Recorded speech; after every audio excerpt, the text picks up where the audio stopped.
వస్తున్నారు. అవును. అంతవరకు very interesting. Thank you so much. So title దగ్గర నుంచి గ్లిమ్స్ కూడా చాలా ఇంట్రెస్టింగ్గా ఉందండి.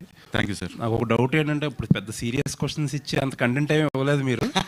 బట్ గేదెకి లేకపోతే జంతువులకి కూడా ఆత్మలో దెయ్యాలు ఉంటాయా? ఉంటాయి సార్. అంటే అంటే ఆత్మ అనేది మన దెయ్యం ఉంటుంది అనేదే మిత్ యాక్చువల్లీ. సో దాన్ని మనం రకరకాలుగా ట్రావెల్ చేస్తూ వెళ్తుంటాం.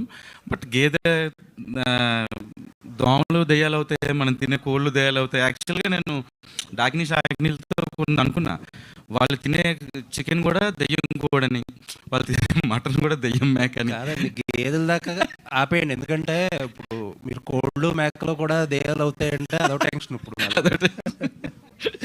లేదండి, ఇది టోటల్గా దెయ్యం అని కాకపోయినా ఈ సినిమాలో మీకు చూపించినట్టు ఆ చిన్న పిల్లాడు 9 నెలల పిల్లాడే దెయ్యం అండి ఈ సినిమాలో. ఓకే. సో ఆ పిల్లాడు ఆడుకునే గేమ్లో పార్టీ అని ఒక్కొక్క ఐటమ్ని వాడుకుంటా తన రివెంజ్ ఎలా తీర్చుకున్నాడు అనేది కదండి. అంటే నాకు వెరీ ఇంట్రెస్టింగ్ ఏంటంటే, ఆ గేదె అన్నారు కదా, అవును. గేదె ఆత్మని ఏమన్నా చూపిస్తారా? అది ఎలా ఉందండి, ఉంటుందో ఉంది గేదె ఆత్మని, దానికి కాన్సెప్ట్ కూడా ఉంది. అది సొసైటీ రిలేటెడ్ ఉంటుంది. ఎనీవేస్, మనుషులు దెయ్యాలు ఆత్మలు ఉన్నాయా లేదా అనేది ఒక డిబేట్. ఇప్పుడు కొత్త డిబేట్కి ఒక ఎక్స్ట్రా ఫీడ్ యాడ్ చేశారు. Maybe sir. All the best అండి. Thank you so much sir. Hopefully this film will be with me ఐదో గారు. Sir, I hope on it sir. Thank you sir. Thank you అండి. All the best. Thank you sir.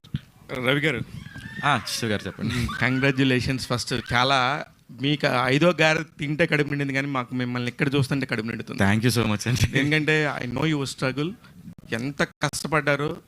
మిగతా 2-3 గారెలు కూడా waste పోలేదండి. Napoleon పేరుతోనూ shadow ఒకటి, ఇంకొకటి ఒక చిన్న 5 పైసలు ఎటుపోతుందనే దాని మీద ప్రతినిధి, కానీ చాలా అంటే there is so much of different content. Time పడుతుంది సార్, టైం పట్టింది.